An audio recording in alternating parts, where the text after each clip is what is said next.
দেখেন কি পরিমাণ রোদ, ও মাই গড।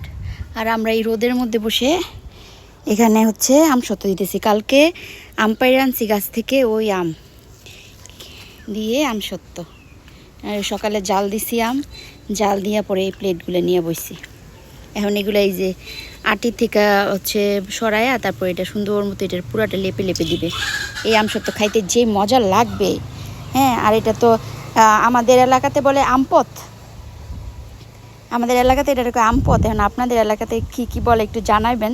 আর আমাদের এটার মধ্যে একটু চিনি দিচ্ছি, তারপরে মরিচ দিচ্ছি, তারপরে একটু আরও মশলা টশলা দিয়ে গুঁড়ো দেওয়া হয়েছে, দিয়ে তারপরে এটা সুন্দর করে মাখানো হয়েছে। এটা দেখাই মজা লাগতেছে। রোদে শুকানোর পর এত মজা লাগবে খাইতে,